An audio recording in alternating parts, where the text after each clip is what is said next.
Saudações, sejam bem-vindas, sejam bem-vindos. Vamos falar de literatura, contos brasileiros. Contos brasileiros, algumas dicas de leituras, contos brasileiros. Vamos falar então do Menalton Braff. Menalton Braff mandou um livro aqui sensacional.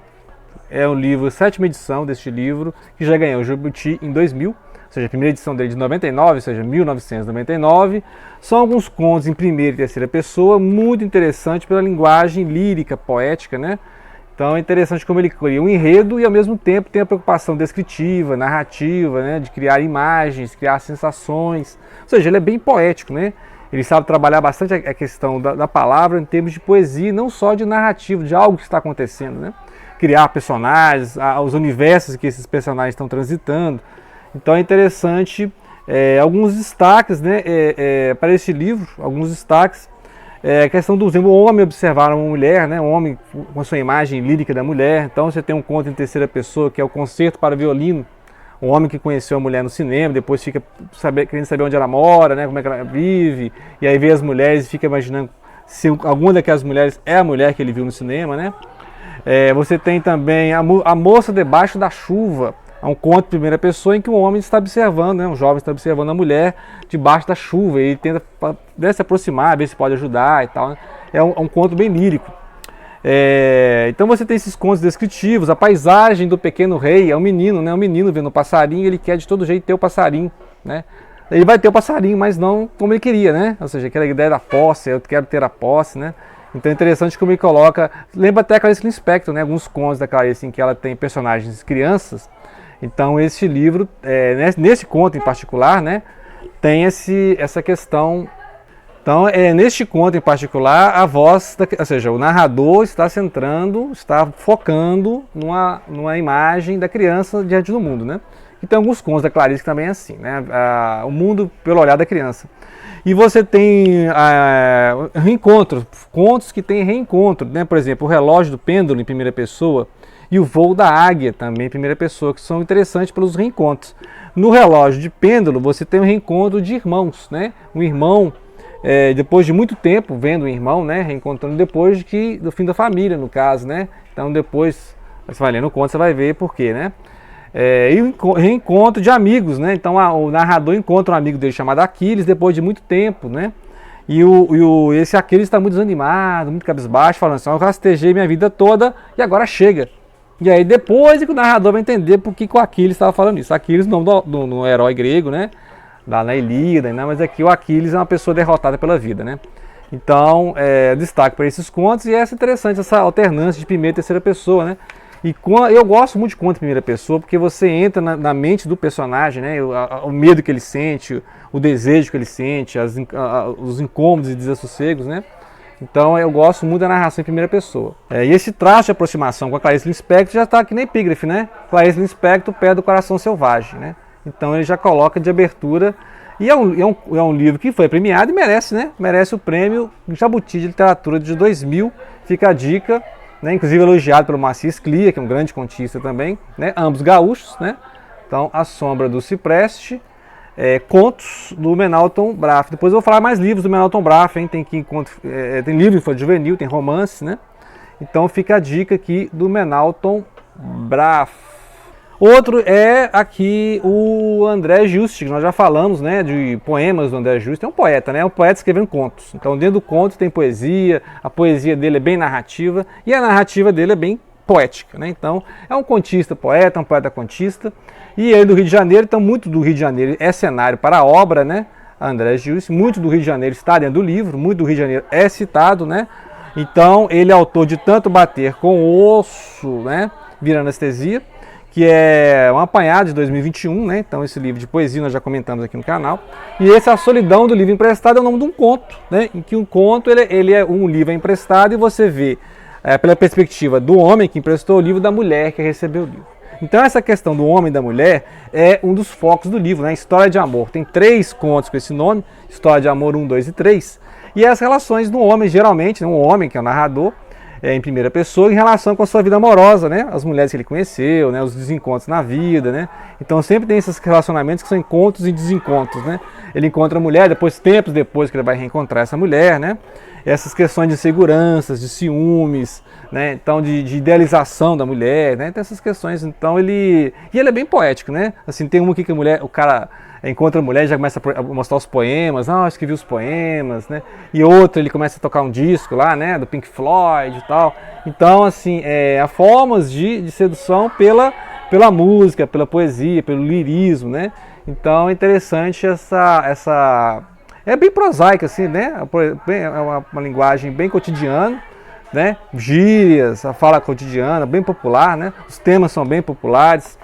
E tem paródia de gótico também. Tem um conto, A Visão da Mulher, né? Que é no conto a Amante do Conde, que tem ali uma paródia do gótico, né? Ele faz uma paródia do gótico. Tem A Vida do Executivo, que ele faz uma paródia ali, né? Os cenários da crônica da classe média, né? Que é o Frango com Batata. Ele faz um executivo que mostra a vida da classe média, famigerada classe média brasileira, né? Então eu acho interessante isso, que são solidões, né? Os vários personagens aqui, os vários narradores, são a solidão do homem que recebe uma mulher. Então tem todo aquele olhar lírico, né? A mulher que é o outro da história, né? A mulher que é a sedução na história, né? Então é o homem solitário que recebe a aparição de uma mulher na sua vida, né? Então tem um pouco disso. Eu acho interessante esses contos. Gosto muito da poética do André Gil, já escrevi sobre a poética dele, né? E aí, agrada a surpresa saber que tem os contos na mesma vibe, né?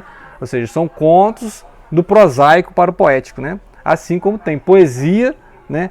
Dentro do conto, você tem muito prosa dentro dos poemas dele, ou seja, poemas que contam histórias, né? Interessante essa mesclagem, essa simbiose entre poesia e prosa, né? Mais dicas de conto brasileiro, nós temos aqui a Branca Maria de Paula, né, que participa da coletânea Micros BH 2021 e lançou aqui Um Fio para se Perder, contos de saia curta. Então são muitos contos curtos, né, a prosa bem poética, assim, lembra poema em prosa, né, lá do Baudelaire, né, do Rimbaud, que tem núcleos narrativos, mas é mais a linguagem mesmo, né, a questão da linguagem, da poesia. E com um destaque para alguns que tem nome de mulheres, né? Então é Bárbara, Doralice, Ariadne, Hortência, Antonieta, né? O narrador muitas vezes entra dentro da narrativa e te lembra que você está ali no conto, né? O narrador intervém, abre um parênteses lá e fala com o leitor, com a leitora, né? Você tem Pérolas, que poderia chamar Rejane, porque a principal lá chama Rejane, né? A protagonista, né? Você tem a Flor Carnívora, tem Assombros. Você tem o Troca-se, esse Troca-se é interessantíssimo. O Troca-se, ele é um cotidiano, né? Várias referências em intertextos, vários anúncios de jornal. Aquelas brincadeiras contra os gêneros que o Nicholas Baer faz, né? Nicholas Baer gosta de fazer esses intertextos, como, por exemplo, receita de bolo. Ele faz um poema como se fosse uma receita de bolo. E aqui a Branca Maria de Paula, né? Ela é de Aimorés, Minas Gerais, né? Então ela pega muita coisa cotidiana, assim, da cidade. E neste de Troca-se, ela pega... como se fosse anúncio de jornal, né? Troca-se A por B, né? Interessante esse conto. E lembra um pouco o Ricardo Ramos também, aquele lá, Circuito Fechado, né? Que é um conto assim com numerações. Lembra aqueles contos lúdicos do Luiz Fernando Veríssimo, né? Então é interessante a dica desses contos, sim, que esses contos com nomes femininos são mais interessantes. Aí tem mais núcleos, né? Tem uma narrativa mesmo, tem...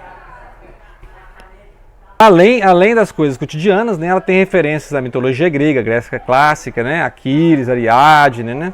Então, fora outros contos, assim, né, um Espelho Alto, Os Anjos dos Outros, né, Assombros, Flor Carnívora. Então, fica a dica de poesia, de contos, né?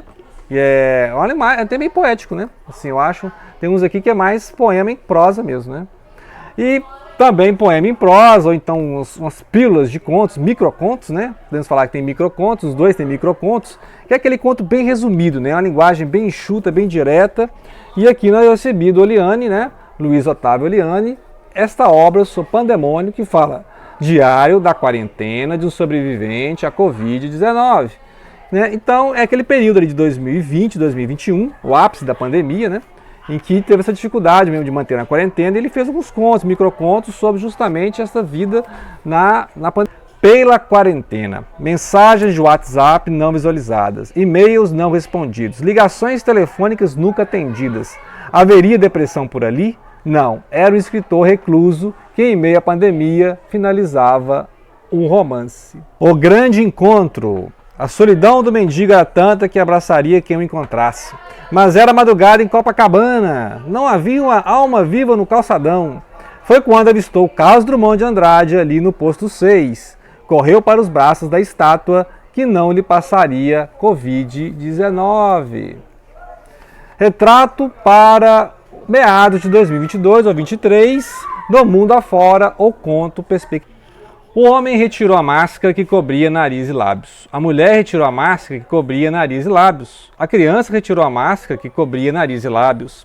O médico retirou a máscara que cobria nariz e lábios. A enfermeira fez o mesmo, o cientista, o virologista, o bacteriologista, o padeiro, o padre, a manicure, o gari, a professora, o político, o policial, o bombeiro, o jornaleiro, o comerciante, o garçom, o estudante, a advogada, o jogador de futebol, o síndico e tantos outros tiraram as máscaras que cobriam narizes e bocas.